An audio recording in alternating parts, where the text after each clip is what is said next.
welcome to our first edition of our new show. It's called Denise and Dave, but for brevity, we're going to call it Double D. And I'm Denise Findlay, and I'll let Dave introduce himself. I am Dave Llewellyn, Mike Phoenix, other old head. Yes. And we have wonderful guests today who are candidates for ALBA, who's the pro-independence, pro-Scotland party standing in this election next week. And so we have Cynthia Guthrie. Hi there. Corri Wilson. Hi, folks. And Suzanne Blackley. Hello. And Suzanne Blackley, you maybe know from All Under One Banner, who I've met for that reason. I was actually a little bit worried when I saw we were getting another Black on, because you've got Mary Black, you've got Ian Blackford, and you've got Kirsty Blackman. And I thought, oh my God, no, another one. Sorry, Suzanne. So our first question, we're like a chat, is how have you been enjoying the campaign so far? And do you have any amusing tales from the campaign trail? So we will start here with Cynthia, because I'm sure you have amusing tales. Well, this is all very new, because in the past I've been going out canvassing and leafleting for other people, but when your own mugshots on the actual leaflet, it's a wee bit different. So we were out at I'm not sure if I should say the town, we were out at the weekend leafleting, and I just walked into a street totally on my own, and I had my looking swell. I had my new hoodie on with ALBA, and I had all my leaflets in my hand, and really enthusiastic, and we'd had a good welcome so far. And as I walked towards a gate, a voice came out. I couldn't see anybody. A voice from behind some railings went, "Hey, you, didn't you bring that in here?" And I thought, that's a bit odd, us being a new party. So I went, "Okay, thank you." And he went, "Thank you," and started mocking me. So I thought, that's a bit rude.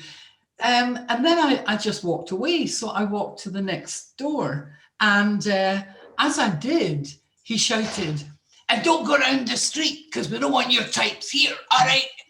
And then he said, "You scumbag." Now this I thought to be rather excessive. So I knocked on the door, trying to make myself as small and indiscreet as possible. I went to his next door neighbour's door, only to ring the doorbell and find they had two very loud dogs who were barking. So I thought, oh my God, I've really set it now. So I swiftly leafleted and moved on. And it was only when I got, and this guy by this time had come out into his garden, and he was processing round his garden, and his woman brought out his suntan lotion, and he was smearing it all over himself and staring the whole time menacingly in my direction. So I got to the end of the street to turn back. It was a cul-de-sac. And I thought, this is really weird. Why would anybody have such a downer on a party that's only 4 weeks old? And then it occurred to me, our hoodies are probably conservative blue, and we were in the middle of one of the reddest Labour areas you could possibly imagine. So I think he actually mistook me for a Tory. And I think that was it. But I did brave it out. I was very, very brave, and I continued to leaflet the whole street. By the way, she's talking about Preston pans. I wasn't going to mention it. You know what we've told Cynthia, though? It's the glasses. It makes them look like I told you she was going to be trouble. So that's, well done for braving all that. I probably wouldn't, especially the whole suntan situation. And Corri, you must have some fun on the campaign trail for us. You know, for me, this campaign has been like the weirdest campaign out, because we're not interacting with people like we normally do in street stalls and stuff, because because you always get the kind of two extremes, you know, people that are just desperate to talk to you and want everything, you know, the leaflets are going or the freebies, or you've got the ones that amuse me the most, that they shout at you as they're running up the street, you know, instead of just coming and having a conversation with you. And I was going round the houses, the towns today, delivering posters and leaflets and stuff to people, and I had Alec blaring out in the public broadcast, and I was in a rather posh area of the constituency, to this woman that nearly tripped over her dog, to menacingly like scream at me in the car window about how no way and whatever, and I was like, whoa, that's just a bit of an overreaction. And I thought, God, you're going to end up giving yourself a heart attack. And it's like, why? I don't understand why people have such extreme reactions. Like me, if I don't like something, I just walk away. I don't tend to go in to deliberately try and wind people up, because we're all different and we all think differently, and we've got different ideas and beliefs and whatever. And I find it fascinating, the people that are just so aggressive and want to get into your face, as if them telling you that's actually going to change your mind or make a difference to you. It's just bizarre, absolutely bizarre. But as I say, it feels a bit subdued, the campaign. In terms of the party, the excitement is good, because we are focusing on independence again, and everybody's getting that buzz, and that's what's been lost for quite a while now. So that side of it's good, but I wish we were interacting with people more, and the street stalls and stuff, because I love all the street stalls. But yeah, so that's it for me at the moment. Yeah, I was saying that today. It's like impossible really to know, because there's no canvassing. And if you could canvass, you could get a better idea of like what the support was. But because there's no canvassing, you just are like, we don't even know if people know about us or not. Although everybody that I encounter when leafleting does know about ALBA, even the unionists who were like, no, we don't want any of that. We're all for the UK. And they had a flagpole with a Union Jack in their garden, so they were pretty serious. But they knew ALBA was an independence party. So I was like, great. So, Suzanne, you must have even just as bad a time as everybody else. Do you know what? Well, do you know what? Actually, when I've been out leafleting, everybody's been lovely to me. And it just, like, everybody else is saying, oh, I've had people shouting at me, and I'm like, nobody's shouted at me. Everybody's been lovely. I've had people in their garden saying, can I have one of those leaflets and things like that. Everybody's been lovely. The biggest challenge for me has been the garden signs that we got, because I've had one guy who had one, his got stolen by a Tory farmer, and they found it in a bush at the other end of the village, and then it got spray painted as well. So I've been out of this wee man like a couple of times taking him new boards, but he's like now got it up on scaffolding out the outside of his house so that nobody can touch it. And my own one, I've got one in my front garden, and actually it was the other morning where I was out putting the bin out, and I came back into the house, and this big gust of wind just took it down the street. I was chasing down the street in my slippers for this garden sign. So they've just been an absolute nightmare. But as regards to people that I've been meeting in the street, everybody's been very nice. I've been quite surprised, but especially, you know, I mean, I'm in Dumfries itself, so I mean, it's like the loyalty for Joan, which, I mean, obviously I'm promoting that people vote for her in the constituency, but I mean, the loyalty, I've had a bit of kind of abuse online about that. So I was expecting that when I was going round houses as well, but there's been nothing. Been very nice to me. Must be my nice smiley face that they just think, oh, we can't be nasty to her. I think that's what it is, yeah. This morning, I went up to put diesel in the car to head off to Greenock this afternoon, and I was putting the diesel in, and a guy comes up to me and says, "You've got 2 minutes to tell me why I should vote for ALBA. I'm an SNP voter." And I said, "Well, we're in Edinburgh. 2016, we got six SNP, one Labour, one Tory, and one Lib Dem, and nobody on the list. I say, basically, if that happens again, and there's actually at the minute, even if Robertson doesn't get in, which I'm not going to say anything about, but it looks like the SNP might well get South Edinburgh, and if they get that, there'll be 7, so there's still no chance of getting in. In which case, if half of the SNP vote in Lothian vote for us, we'll get 4 MSPs, and that will remove 2 Tories, 1 Labour, and 1 Green, and that's never a bad thing. And he went away saying, "No, he's voting for ALBA." Yeah, good work. 2 minutes, it's all it takes. So and obviously you're going to the Parliament to get our independence, because you know that's why we're supporting you. So what's your plans to get our independence? What are you going to do once you get elected and our MSPs? So what's the plan?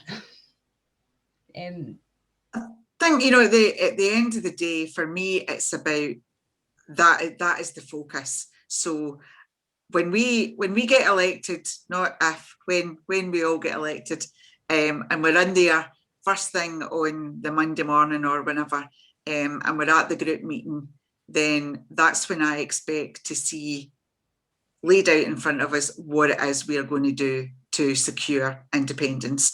And for me, it would be anything that the party come up with in terms of policies or whatever. It would be, so how does this help us get independence? Because that's what my time in the SNP was missing. There was never talk of independence. There was never talk about how we would get there or what we would do, because obviously there's a number of routes to independence. And to be honest, I absolutely trust Alex Salmond to be the man that knows the best way to get us independence. And I have absolutely no doubt about that. I've got complete and utter faith in him to do that. And so far within the party, we've not had that idea where you can't have a discussion about it. People can put forward their ideas and their thoughts. And I think that's really important. So for me, it would just be that, and that's no change for me because it's always been there. My focus is independence. I don't do this for any other reason. I think you'd be mad to do it for any other reason, to be honest. It's to get us independence and get us our country back, and for everybody to have the opportunity of a decent life that everybody deserves, because right now, this is just not good enough. And it's only going to get worse with the after effects of COVID and Brexit. So the Section 30 route that Nicola Sturgeon says is the gold standard, I take it that you're not limiting yourselves, Cynthia, to the Section 30 route. You have lots of plans for independence. I cannot conceive of the fact that the single conduit for the whole independence movement to Parliament at the moment is vested in one party. And of all the leaflets, I must have had about 8 leaflets through in East Lothian for SNP, and virtually no mention of independence in any of them. So the way I see it, we're dancing around handbags here talking about a potential referendum. And it is a never-endum, it's never coming. But what's happening is, meanwhile, Westminster are going round the back door with an internal market bill, and they are taking the Scottish Government to Supreme Court over a couple of laws that we passed unanimously cross-party. So we're sleepwalking at the moment into a situation where they're not going to knock on the front door and say, "Can we come in?" They're not going to send Big Boris up, because it's a disaster, and that just fuels the independence side. We should be talking, and for the last 6 to 7 years, we should have been talking about what type of country we will be. So we should have given the voters, the electorate, the route map over the last 6 to 7 years of what an independent country would be like. We should have socialized, exercised all of the great things that we've got, and that therefore when we hit Brexit, It should have been a no-brainer that people would have gone, oh, what was that independence referendum? Bring it on. So we should have been doing that. And we just haven't. And we've had a lot of nonsense. We've had a lot of bad policy and bad bills put forward. And I thought that I would go into stand for election last November for the SNP and try and change it from within. And the bottom line is you can't. So to me, this is freedom. This is fresh. I can't think of a single major infrastructure project of note that has happened since 2014, 2015. And yet the country is begging for it, calling out for it. And I just feel that there's a stalled process here where I feel that although, and I make it clear, I will be voting SNP1, I will make it clear that in my view, the problem is that the leadership don't know the direction of travel. They don't know how to do it. So it seems that we've got kind of senior management, middle to senior management, but with no clear strategic direction. And when Alex swept back on the scene, it's just a no-brainer because he is the person who's got the talents and knows what to do. He has very cleverly avoided going and pulling together a pile of careerists and entryists, because that's why we've got bad policy, because we don't have the experience at Holyrood. We don't have the talent, the experience and the wherewithal to do this, politically. So what he's done is he's got a collection of people from all walks of life together, and with a breadth of experience. I mean, some really exciting stuff on education. We've got 2 or 3 teachers in here. I'm on the business side. We've got Jim Walker, who's a world-class economist. So we know what to do. We could actually walk in and we know what needs to be done and we can do it. And I think that is exactly what's missing. And the fact is that we're all free to talk openly. There's not a 3-line whip on everything we say.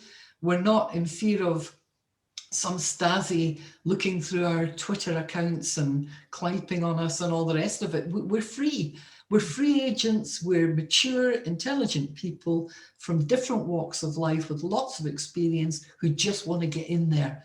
And, we want to get into South Scotland and get the profile up and just let's go for it. It's really exciting times. These mature people, I think, have got their own guests on the night. So Suzanne. Sorry, Cynthia. So Suzanne, you're also looking forward to being an MSP. And what are you seeing as the big advantages of independence for Scotland? What would you like to see of Scotland as a country? And also how we get there, but we've discussed that a little bit. We're relying on Alex to have a brilliant strategic plan, which I'm pretty sure he does. So Suzanne, when did you first decide that you wanted independence for Scotland, and what is your vision for it? I've wanted independence for about at least 10 years. I've always been into politics. My dad had me into politics at a young age. He had me watching Question Time when I was about 6 years old. So I've always been kind of politically minded. And actually, I met Alex. He came to my secondary school when I was 14, and at that point he was talking about independence. I asked him a lot of kind of cheeky questions. I hope he doesn't remember. I've not had the chance to ask him, but I hope he doesn't remember. But I was quite cheeky. Because at that point I still wasn't convinced. But everything he was very calm. He answered everything respectfully. There was nothing. He didn't speak to me like a kind of cheeky 14-year-old girl. He spoke to me as if he was on my level, and that really impressed me. And I've been a member of the SNP for years, and then I just felt that the SNP that. I know that a lot of people say that they feel that the SNP left them, but I've always said that I feel that I left them because they're still behind. I'm further ahead. I'm more ready for independence than what they are.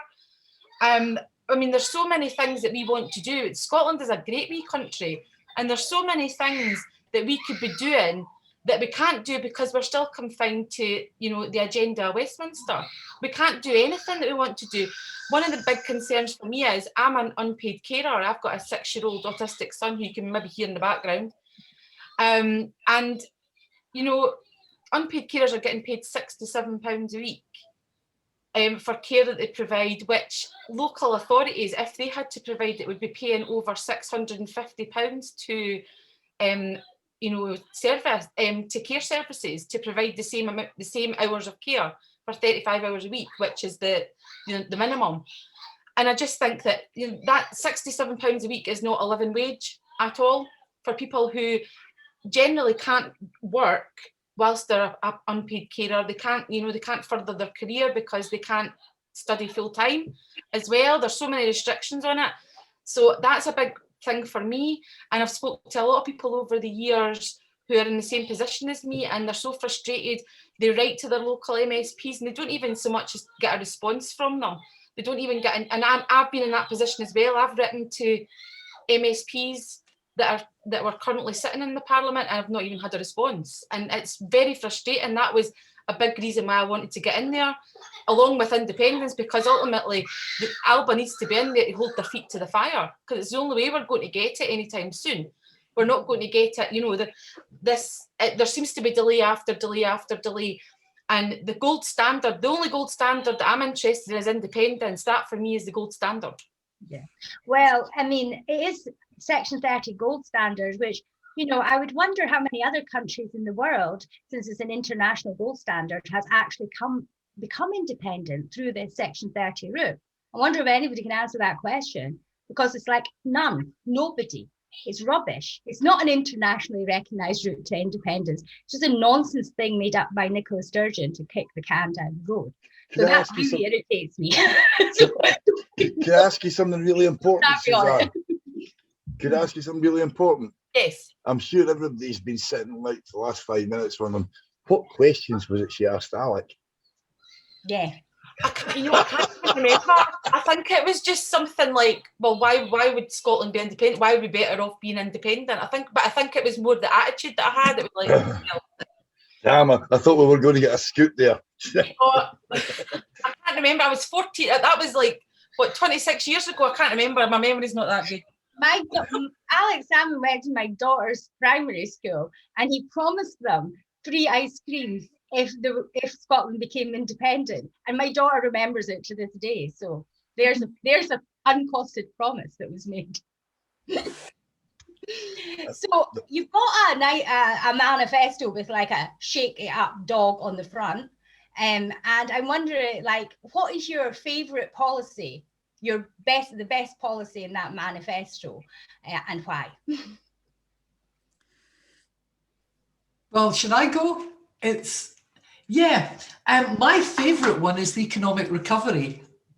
So everybody goes, no. Tell us more about economics. Go on. I'm absolutely beside myself, because we met and we discussed policy and all the rest of it.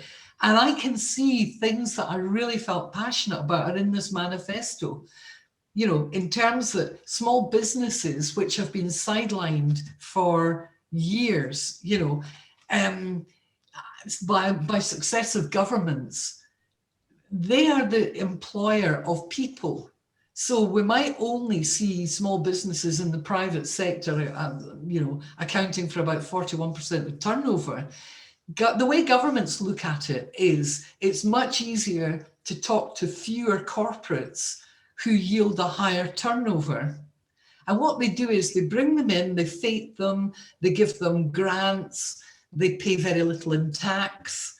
And yes, it creates a lot of employment at the one time, but what it doesn't do is give you sustainability across the population. So what we need to be doing is turning it on its head, using the German model like Mittelstand, or treating small businesses like Singapore and fating them and really, really encouraging them to grow. So if they start to grow, they grow within their community, and it's turning the empirical model upside down. And what you're doing is, instead of a centralized economy based on a few lavish corporates. You know, why should our business pay more in tax than Yahoo, for God's sake? It doesn't make sense. So basically then what you're doing is you're turning the model upside down. You are putting the efforts into small businesses, because the enterprise agencies, I mean, I can't complain about Scottish Enterprise. We've been fortunate to get advantage of them, you know, and benefit from them. But at the end of the day, if you look at their cost per client ratio and you look at their infrastructure cost versus what's available to go out, you know, we'd really be better seeing funds coming out direct to businesses. And I think that the earlier models of regional development corporations should be turned on their head. And instead of polarizing everything around Edinburgh, Glasgow and the Central Belt, we should be looking at the new towns that were created in the 70s or whatever, 60s, 70s, that are being now neglected, and we should resurrect them. We should resurrect regional development corporations and get them all out the centre of these towns and start investing the money at the point of source, because our South Scotland area has very, very different requirements than Glasgow, than Central Belt, than Mid-Scotland, Fife, than Highlands and Islands. It's probably nearer Highlands and Islands, but we've got a vast area from East Lothian across to Ayr, up to South Midlothian and down to the border. So that's a huge disparate area. And instead of just chucking a few millions at pet projects, which is what the government has been doing, there needs to be an overall helicopter view of what the requirements are in every region. And we need to start again and say, where does the money need to go? Get the bang for the buck, and actually look at it in a holistic and strategic way, rather than just nitpicking and patting people on the head, and whoever shouts loudest gets the money. So I'm really excited and energized by the economic recovery program in here, which is doable and feasible. And also there's so much capital investment available around the world that we should be using the National Investment Bank to maximize the opportunity and to really take advantage of cheap money at the moment and get our major infrastructure projects back going. And in South Scotland, get the A75, A76, A77 going, get that train going from Tweedbank down to Carlisle, get a new station and resurrect that area. And across the other side in South Scotland, where you've got fabulous farming and dairy, just, you know, really put the investment into these areas. So I'm energized and excited by our manifesto, and particularly economic recovery. So it's just a pity that you won't be the government, but I'm sure you're going to be able to work cross-party to get some of your ideas made into that's the thing, and I think that's the advantage, Denise, because to a large extent, if you're a constituency MP, then you're working for your particular constituency. The benefit of being on the list, as I see it, is that you can take a more strategic look, and I think every party needs to work together in Scottish Parliament. We need to get out the trenches, get going, and forget the history to date. Let's start again. Hey, so Suzanne, what's your favourite policy in the manifesto? Oh, well, it's obviously the women inequalities section. I mean, you know, Denise, that I've been quite vocal about, you know, how important it is to protect women's safe spaces. So that was just and it's not even just the policy itself, it was the creation of it was just an absolute joy, because even just the, you know, the candidates got together and we just talked, and it was just a lovely conversation. There was no abuse, there was nothing, it was just lovely. And then of course we had we invited the public in as well, and that was just a lovely day as well. And I was so upset that it got turned into something that it wasn't, because it was an absolute joy. It was lovely to see all the comments coming through, the questions coming through, we could see them all, and it was lovely seeing women sharing their stories in a safe space. And I just think that this is the way forward. This, you know, our policy is the way forward, and it's nothing, it doesn't make us transphobic, because that's not the point of it at all. Ultimately, as I mean, I've said this many times, if women's safe spaces are opened up and women start getting attacked by people who are pretending to be trans women, who's the ones that are going to get the blame? Yeah, it's going to be the trans women, it's going to be the trans community that get the blame. They're the ones that are going to face possible violence from other people, because as a result, it's not, you know, and any sex offender wouldn't mind pretending to be a woman for a few months if they thought that was going to gain them access to a safe space. That's the top and bottom of it. So, I mean, I think it's just vitally important that we're heard, women are heard and involved in the discussions in these policies. That's all we're asking, is to get a seat at the table.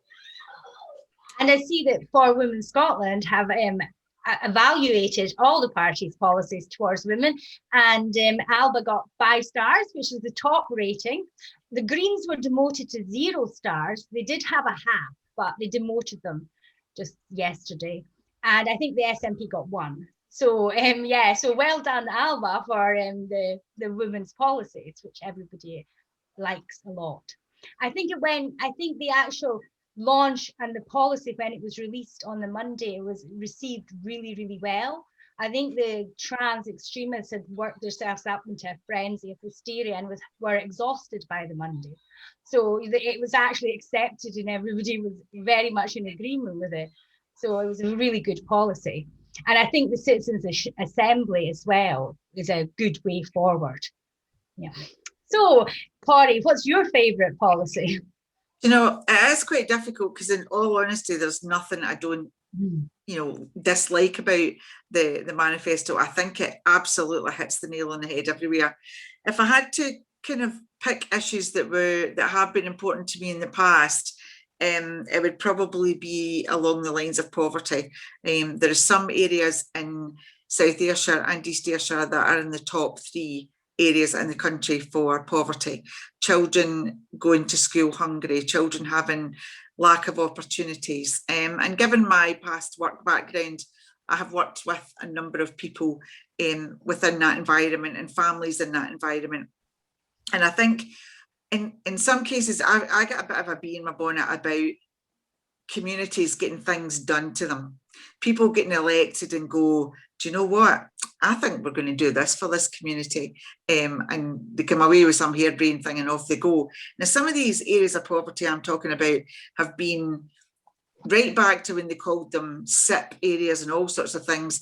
Decades of millions of pounds have been put into these areas, but yet they're still the same.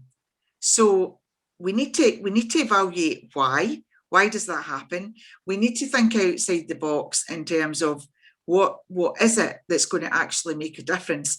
But I think it ties in really well with the local democracy and the Citizens Assembly. Now I'd like to see Citizens Assembly at all levels of government. And I think if you start to involve communities and involve people and they feel ownership, they feel empowered, then you are going to get better outcomes.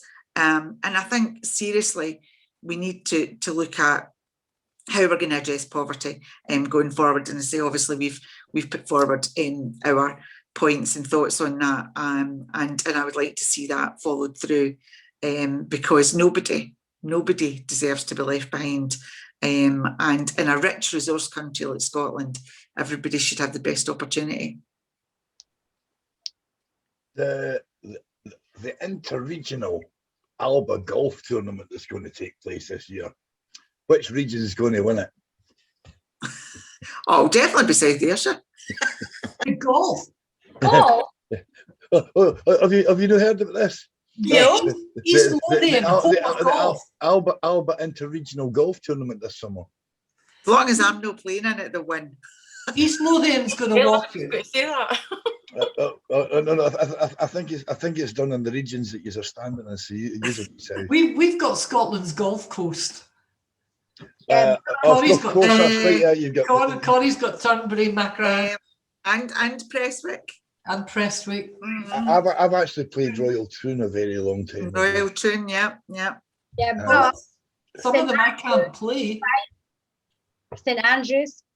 Not gonna That's Oh, true. well, there you go. See. I mean, of course, the North East has Canoosti, but it doesn't beat St Andrews. So who's the best golfer out of the ALBA candidates then? Oh, good question. I've been known to play a fair game. Yes, I know you have. I've reading your bio. That's what the question's about. I'm trying to get you to throw down a gauntlet here. yeah. Oh. But who decided it would be golf? Because that's an odd choice. Cynthia decided it was going to be golf. Yeah, It's in well, her bio. That's going to win. I think that's a very fair decision. And if my alter ego said golf, then I wouldn't disagree with her. I'm suspicious about this because, you know, golf is a strange thing to choose for the region, you know, fight off who's the best region. I think it would be better being Sorry. I think it would be better being it's a knockout or something. Oh, well. I think it should be something I could win, which is like narrows down anything athletic. As long as it's not a drinking competition, that wouldn't be fair. I couldn't enter that. Yeah. So it's only for candidates, though. Absolutely. Yeah, it has to be only for candidates. All right. Well, that's fine. On you go then. Play your golf. I think I'm going for the South. Cynthia's going to win.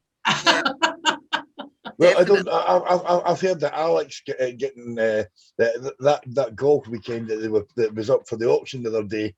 The person who won it's asked him if he would be part of the 4-ball, and he said yes. She gave him the 4-ball. No, she's invited him to be part of it. Apparently. All right. So did you not get an invite then, Cynthia? No, but I'm a member of that club, you see.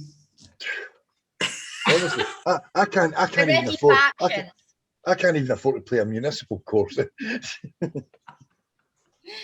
Mind you, it was good during lockdown because there was nobody there to take the money.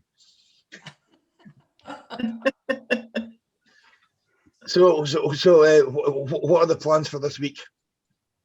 What's now we've got all the launches out of the way? Is it just are we going to be just chatting doors or leafleting or? Oh no, I've got a phenomenal sound system that I got that evidently is really super duper. So I tried on Saturday to record over the Proclaimers. I'm on my way, and first time I've ever tried anything like that, and it was incredible because I started playing it and then I got the hang of it. So you turn the volume down. So Proclaimers are singing, I'm on my way, and then put the volume down, and I started by vote ALBA on the list on 6th May. So as the tape went on, I got really carried away and I sounded like George Galloway at the end of it. Vote ALBA on the 6th of May. Actually, they've actually, head office have sent out complete tracks. I know, I need it. I need you to send me the one for South Scotland because my one, honestly, is George Galloway at the end. It's well, that's not bad in South Scotland, apparently. Sorry? That's not bad to get George Galloway saying vote ALBA in South Scotland. Well, it was good fun doing it. And then I discovered that the app, for some reason, I couldn't get the volume up and I couldn't put it through the speakers. So I'm going to be in your debt and ask you, please send me Alec doing the South Scotland one. And I will bow to his superiority on this. And he has the correct pronunciation of ALBA. If he does. Well, the reason I don't use ALBA is that I don't want to offend anyone because I don't speak Gaelic. I can't put on fake accents, you know. So what's your plan, Suzanne, then, for this week? Much the same. I'm getting a Bluetooth speaker from Alex. Seemingly, Gail's bringing me this weekend, so I'm going to be out in the car just everywhere. I've got Scotland flags, the ones that go on your windows on the car. I'm going to have them on. I'm going to have signs on the car. I'm just going to be going everywhere, just blaring out and just annoying people generally, but getting the message out. Yeah. Is this a candidate thing getting free speakers? Because we've got to pay for our own for as activists. We have speakers. My friend has speakers, Bluetooth speakers. We were playing the music yesterday. Oh, No, of course, that's right. On your little, no, that was the day before, sorry. I met Denise for the second time in her lives 2 days ago in Dundee. So on Saturday, they're having a Yes cavalcade. It's for all Yes that we are doing, which is going to be very interesting. I mean, I can imagine the SNP is going to be really, really pleased to see us in the cavalcade, and the Yes bikers are there as well. So I think it's done in every region. So we're having one in Dundee. So you might be doing that in the south as well. Yeah, there's one kicking off in Dumfries. I'm going to go along there on Saturday to see them. That for me, that's the staple part of campaigning. I love a cavalcade, absolutely love it, and I think there's just nothing more visual than a whole load of cars all decked out and decorated, the speakers going. It's just, and it's, you know, it's hard work in a campaign. It's hard work for activists. Activists are pounding the streets and getting their knuckles shredded in every letterbox that's either too high or too low, or there's a big, huge commitment. And for me, it's kind of like the time off you take to just enjoy the moment and enjoy the campaign and just have a laugh in that cavalcade. And I love it, absolutely love it. I think it should be an essential part of every campaign. Well, I'm kind of hoping the Greens won't turn up for environmental reasons, you know. So it'll be like us and the Yes bikers. Yes, push bikers. Greens hopefully won't be there. That's my hope. yeah, it wouldn't actually be the same having the Yes bikers coming in on electric bikes, would it? No. You'd have to have the speaker system behind making vroom vroom noises. So we have that everywhere this weekend, the cavalcades. And I suppose like the biggest, scariest thing for everyone is what you're going to do from Thursday at 10 o'clock till Saturday or Sunday at 8 p.m. How are you going to cope with the tension? Because I don't know how I'm going to cope at the moment. I know. It's going to be really, really strange, I think. I remember the first council election in 2012 that was counted the next day, which was weird in itself. But for this to be over like 2 days as well, I think there'll be a bit of sleep deprivation, given that we'll be exhausted anyway by Thursday, and Thursday running about all the polling stations. And I think the main thing next week is about to be seen, visibility. That's the biggest thing, just so that everybody knows that we're here and what we're all about. But it is going to be a bit of a challenge, and obviously we'll all be together on Saturday night in Dumfries for the announcement, which will be nice. And of course the counts are completely different as well. It's not like a normal count where you would be doing sampling and you'd very much be hands-on and involved in it. It's kind of like just an observation and that's it. It's going to be very strange. Yeah, I think that will. I mean, the fact that you can't do sampling means that you're not going to really get a good, you'll be able to do it in your head, I think. Probably get an idea. But still, it'll be very scary, and we're just kind of wondering how we're going to get news from the counts. But before that, obviously, we've still got like a week. We've still got enough time to get the message to everybody. So how do you feel like do you think people are getting the message? You know, because it's been hard because we've not been able to talk face to face, and everything really having to be done by word of mouth through social media and Zoom meetings. So how do you feel the message? Do you think it's getting out? I think shows like this are great for getting the message out. We did a great session last night, really enjoyable one on questions and answers, you know, meeting voters. The main problem we've got is oxygen starvation in the NSM and the continual defamation of our leader. you know, he clearly scares people. And we, you know, the number of untruths you hear, and even although the DeHont system, there are some fantastic things out on Twitter, the one with the man with the dogs, have you seen it, the various dogs, and explaining how the DeHont system works. You know, every day you're seeing tweets from SNP people going, the only way is SNP 1 and 2. Well, maybe they're not getting the message about the voting system. So we've got a couple of things. We're brand new. They're not seeing us enough and hearing us enough. And we've also got a weird kind of voting system that nobody really understands. So it's a tough call. But if we can get the message out and we can get talking to people, then, you know, I sincerely hope we can get the message through that we're here to really push and call people to task and really try and shake up the government. And that's what we've got to do next week. We've got to get out and about. We've got to speak to as many people as we possibly can. And I need to do more tweets this week than I would ordinarily do as well.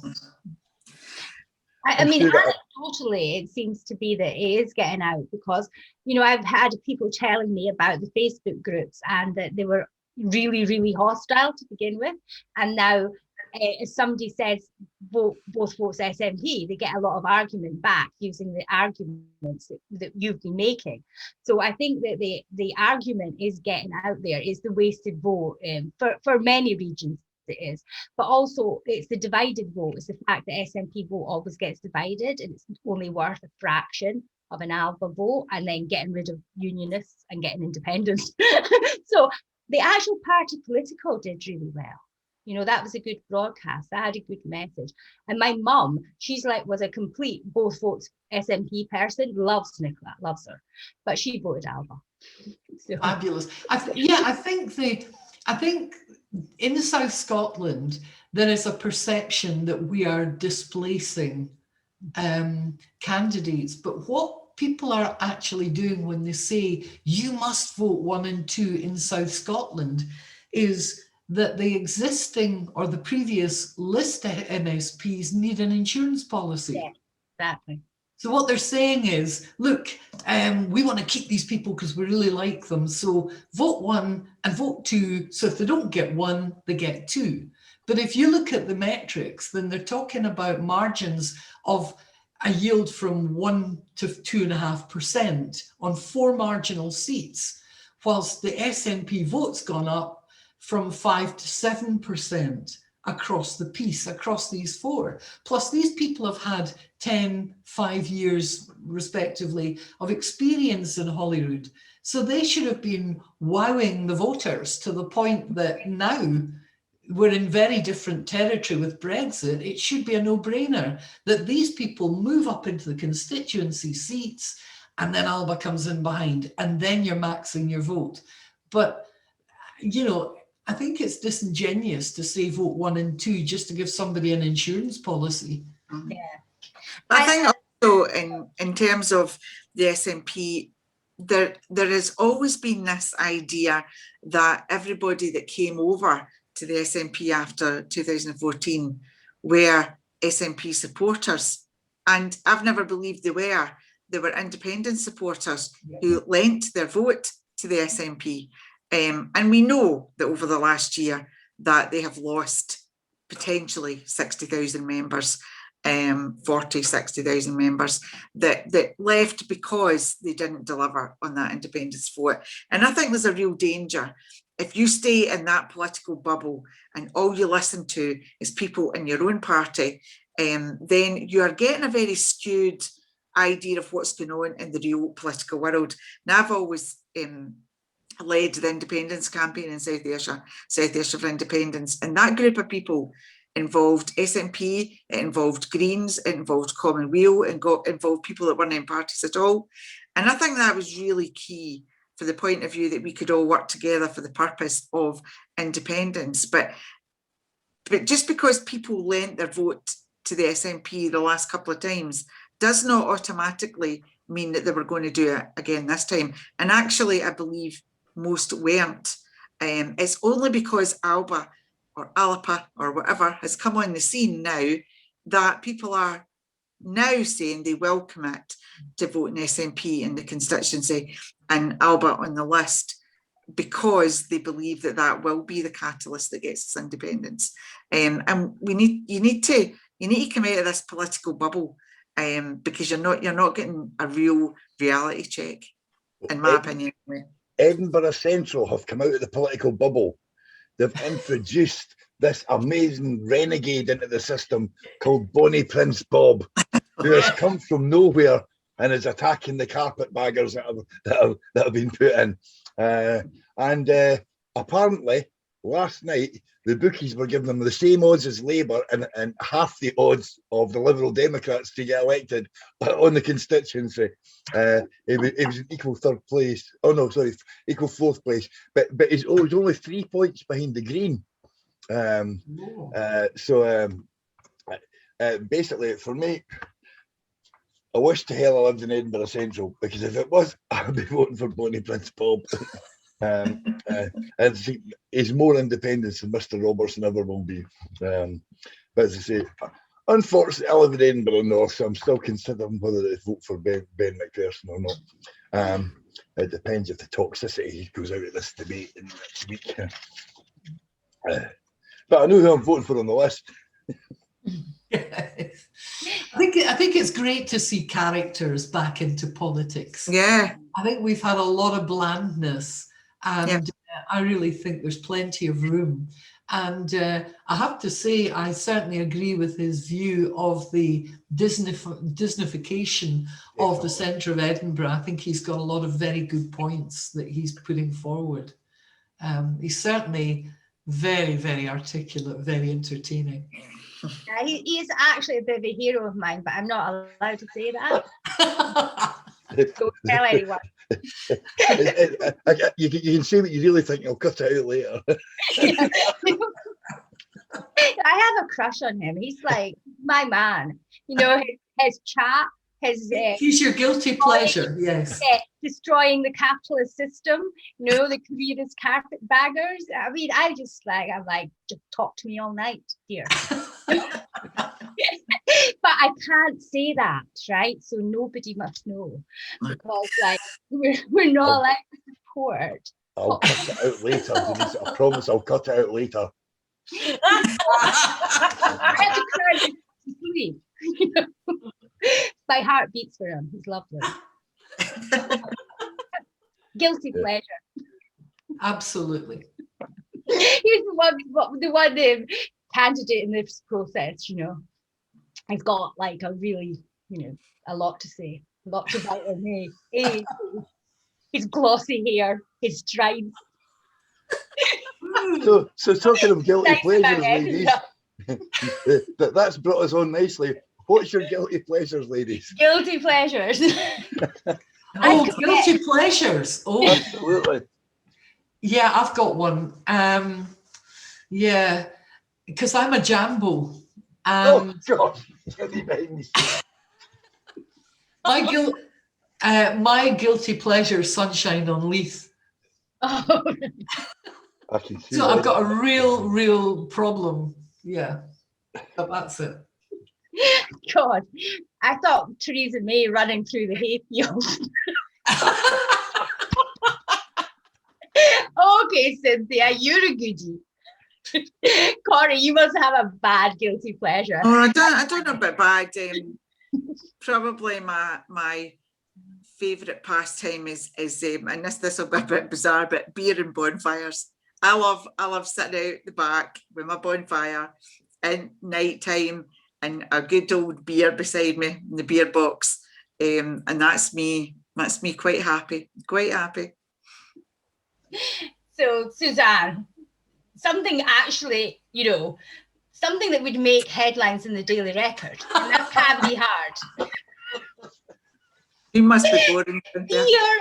Beer and sunshine on Leith isn't hacking it yet. Nah. Yeah. Well, I don't know, for a jambo, that's pretty radical. I think it's pretty radical. I think that Paul actually needs something of that. You think you could do a lurid headline based on Sunshine on Leith? Well, and also wearing this is a bit risky as well. ALBA candidate is secret Conservative and Hibs fan. Oh, Pete Wishop's already done that.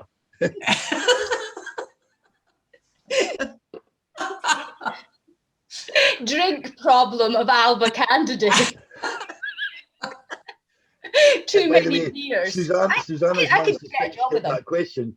Suzanne's managed to sidestep that question. Don't She's let her not off. sidestepping it. She's telling us now. Honestly, I can't even think anything. I just like I'm on my 3. I don't like really go anywhere. I don't really go out anywhere. So it's probably just gin.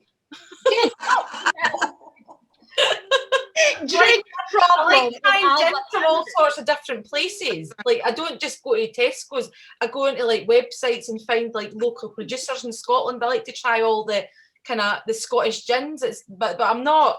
Yeah, gin. So you're a gin connoisseur then? Yes, Rather that's than a the posh duty. Rather than a lush. Yeah, I think yeah, the that's head. posh way of calling me a lush. Yeah. How much does she spend on gin? Ooh. Sunshine on Leith. That would be the shocking part, probably. That would be my daily record headline. Don't do the daily record headline, by the way, Dave, because we don't want to give them ideas. Okay? No. Oh, so I've got to cut this bit out. Yeah, all the daily record headlines. Damn it. I'll keep it for the outtakes after the election. So we've got beer, gin, and Sunshine and Leith. So that sounds like a party. No, it does sound like Does that. that? No, you forgot some Bonnie Prince Bob. Oh yeah. Oh, Prince Bob. I have Combination. Body Prince We Bob. could combine them all. We could have Bob, we could have Sunshine and Leaf, we could have gin, beer. Oh, it'd be brilliant. We could invite him to our victory party. We could have a victory party in Edinburgh and we could invite Bonnie Prince, who will have won as well. And he'll be, oh, you just think how lucky you are going to be. You're going to be MSP with Bonnie Prince Bob. By the way, honestly, we should not cut this bit out. This is comedy gold, by the way. You're just so lucky. You're going to be able to see him like a lot. We'll take you with us, Denise, don't worry. You get a personal invite. Yes. Yeah. So beer, gin, Bonnie Prince Bob, and we'll play Sunshine on Leith. I'm sure he'd be up for it. I think so as well. Yeah. What's not to like? Maybe after he's heard this, he might be a wee bit scared. Happens a lot to me, you know. I'm starting to feel emasculated here. Oh, we'll invite you as well, Dave. It's Yeah, fine. you can come, Dave. We can have a victory. You're the bouncer. cavalcade. So what was that? That's what we should do. A victory cavalcade. Yes. Absolutely. Round the whole country. All the way up from Dumfries. With the MSPs pushing the cars.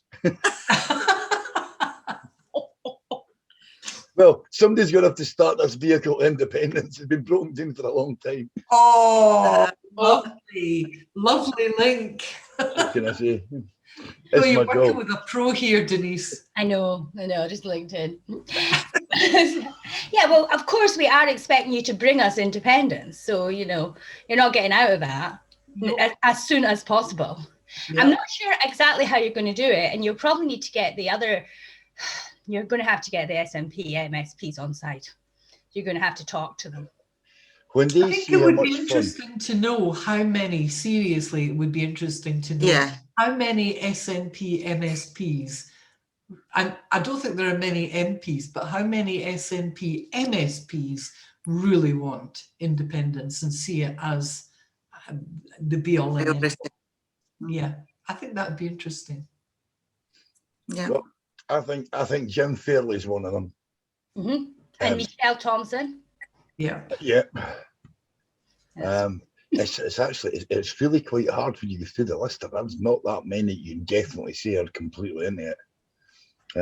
Well, I think it's going to be very interesting to see how different the Scottish Parliament will be now, with so many of the old brigade away. You know, the experienced people have gone. And I think that many who've gone were the true patriots. Yeah. To be perfectly honest. Yes. And I think I'm not so sure about careerists coming in. You know, if their extent of knowledge has come from the political bubble, then the danger is you're going to get more of the same. The problem is that they actually created the political bubble, but being like the staffers of the MSPs and the gatekeepers and feeding them their information and that. It's they created their own bubble, and that's why the NEC. Well, you know more than anybody what happened with the NEC, and it's like So I think, to be fair though, Dave, that if you're involved in politics, then you will be in that political bubble, if you like. And then I think it affects your entire family as well. Because obviously they're reading all the crap online about you as well, you know. And it's something that the kind of, because it's not just an ordinary job. It's not a job that you go and do and you just switch off at the end of the day. I don't think you ever switch off as an elected member. You're there 24/7, 365 days a year, and that affects your family. But what is missing, in my opinion, up until now, is the checks and balances. That's the bit that's going. It's okay to be in the political bubble as long as there's checks and balances and the reality check. That's the bit that's not there, I don't think. Yeah. No.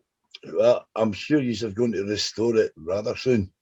At least some of it. Well, it won't be for the want of trying, that's for sure. Aye, well, as I say, so right, okay. Here's a good one to close on. Now this is going to test you. Let's find out how good you are. It's now May the 8th, Saturday. The count's in. How many MSPs have we got? And I'll tell you what, I'm going to take your word for this. I'm going to put a bet on the number that you say. Ooh. That's a tough one. It's a question of how many do we want to be? No. How many do you think we're going to get? Realistically, I don't know. I honestly don't know, because people have been saying to us, this is going to be a Thatcher election. Now, you're all far too young to remember, but I remember nobody I ever met ever said they voted for Margaret Thatcher. And yet she came in with thumping great majorities all over the place. Don't know where the voters were, because none of them would admit to it. Yeah. But I've heard people say that they're voting Tory 1 and ALBA 2. Yeah.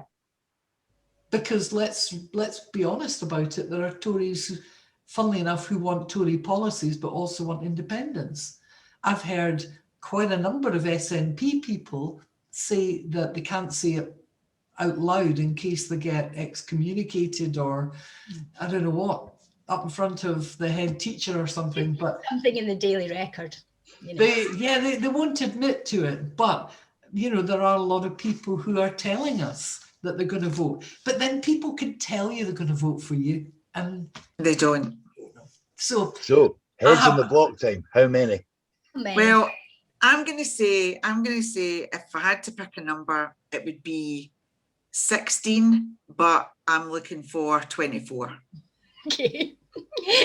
Right. Cynthia, you didn't do yours, so you're not getting out of not predicting. So. Oh, I don't know.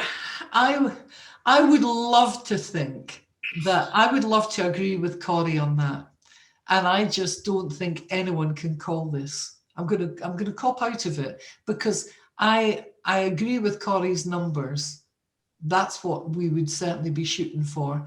But I don't think anybody can tell what's going to happen because there's so much anti-propaganda coming our way that could have a significant effect because people love the underdogs. Yeah. So if we get a pile on, it depends what happens this week. If we get a pile on of people taking the moral high ground, and if we get people being censured by the SNP for even suggesting or mentioning our names, then the natural rebel within the Scots psyche will kick in. So I don't think you can call this at all. I don't believe a number of the polls that are out at all. And I think, depending on how the cards are stacked this week, I think we could all get a big surprise. Well, I hope so. I don't think people are going to. It's back to 2014. They're not going to go into that ballot box and not put a cross against independence in the list. They're just not. That's why you just could say, like, vote ALBA for independence. That's why I just say first all the time now, just because people just like, if you want independence, vote ALBA. Well, let me ask you a question, and that is, out with the SNP. Well, we don't know how many members there are because they won't disclose it now, but how many potential yes voters or yes members, AUOB and all the rest of it, are there out with the SNP? Well, you know, if you think of how many people have been on all under one banner marches, I mean, it was at least 150,000, you know, at least went to one of them, maybe more, maybe 200,000. I think you should be able to count on every single one of them voting. Yeah. No. You know, so that's one of the things I work out. And every person I know, and I know 2 people that's voted Tory ALBA, by the way. Yeah, there you go. Yeah, one who is a Tory and is voting ALBA because he wants independence, and the other that just doesn't like Nicola Sturgeon or the SNP. You know? So that does happen. But every single person I know that supports independence in their postal votes voted ALBA. But that's my circle. But Suzanne has managed to sneak out to answer this question. There is another factor, and that is that we've come out in our manifesto and have openly said that we would not dive back into the EU, that we would go transitionally to EFTA EEA. Now, I still maintain that there were about a third of SNP voters who stayed away because of the Brexit scenario, because they actually didn't want to jump into the EU. Now, all of these people have lain dormant. So there you've got 2 significant groups of people who could quite easily combine and come in behind us. So I'm sticking to answer your question, Dave, I'm sticking with Corri on this. Suzanne, you're not getting off that lightly. Yeah, your Give me turn. some numbers. I'm just going to go with my age, 21. 21, right. So you've got women, we've got who are getting informed, so to vote ALBA. You've got yes leavers to vote ALBA, and you've got yes activists and the all under one banner people. And so that's quite a good constituency to get enough votes, yeah. Well, I spoke to Christina the other day, and Christina's number 3 in Lothian, Christina Henry, and up until last week I thought we'd probably get 2 in Lothian, which would be sort of 16 across the country. I said to her down in Melrose the other day, I says, by the way, I says, I think you're going to be in, because the things that I'm hearing on the street, and as I say, I'm out of the bubble with that. I mean, I'm now talking about things that are happening on the street every day, and when I see who are actually out there working for us, it's like it's the SNP, except it's not the SNP anymore. But it's the same squads, it's the same teams, and the thing is that has to go through the same way when you say that your family is affected by what happens. Well, basically, when you're a political activist in a campaign mode, your family hurt badly. Like they don't get their dinner till 8 o'clock at night because you've been out. I mean, I'm talking from experience here because I've been away all day and I had to rush out the shop and buy a salad. And that's what they're having for the dinner of the day. But so you know how it happens. This is happening all over the country. So I reckon that if Christina Henry's looking possible for a seat, and if you even do that in half the seats, we're probably looking at somewhere around about 20 seats. 20 seats is likely to put us just ahead of the Labour Party and just a wee bit behind the Conservatives. If that happens, I say, I mean, I could end up looking like a complete mug here after it, but as I say, yesterday, Paddy Power were given odds on the party that were going to finish second to the SNP, and you could get 47 on the Tories. So basically, you put £7 on, you would get £11 back, including your stake. You get 13 to 8 on Labour. So if you put £8 on, you get £21 back, including your stake. You put £1 in ALBA, you get £51 back. Put £1 on the Greens, you get £101 back. Put £1 on the Lib Dems, you get £101 back.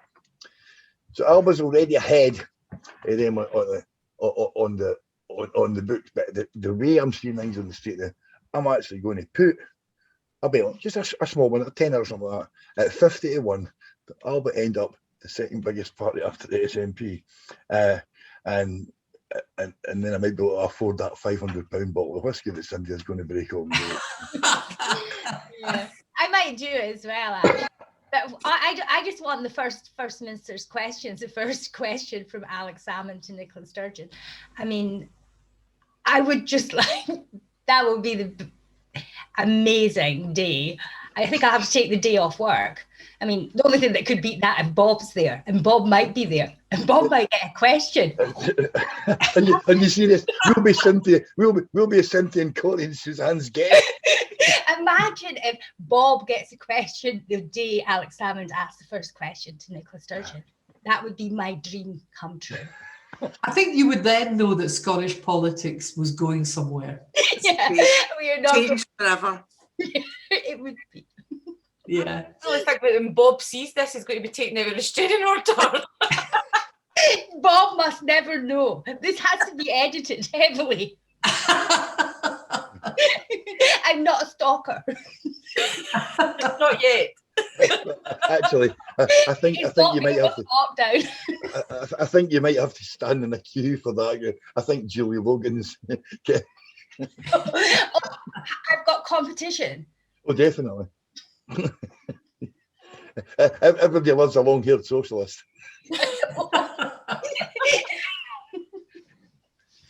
Anyway, thank you very much for joining us, ladies. It's been a hoot. And as I say, I think these are doing a mental job down there. And I think the chemistry between the three, considering that you actually live hundreds of miles away from each other, it should be the envy of every other region. Hey. Yeah. Yeah.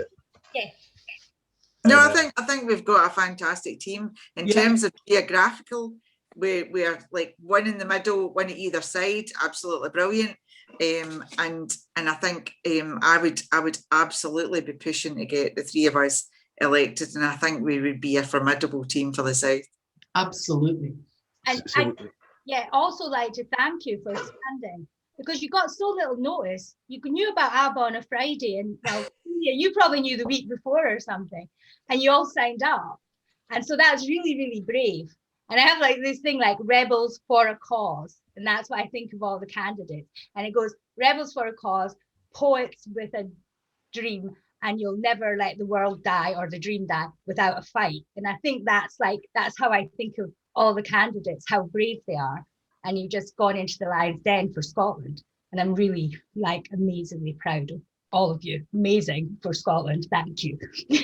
Oh, thank you. We'll take that any day. Thank you, Denise. That's wonderful.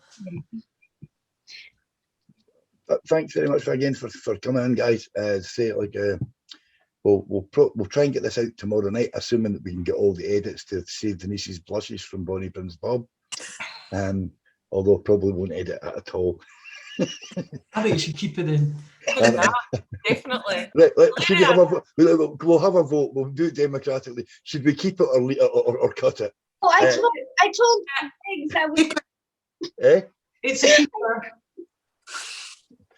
We'll get 3 to keep so far. You want to make it unanimous?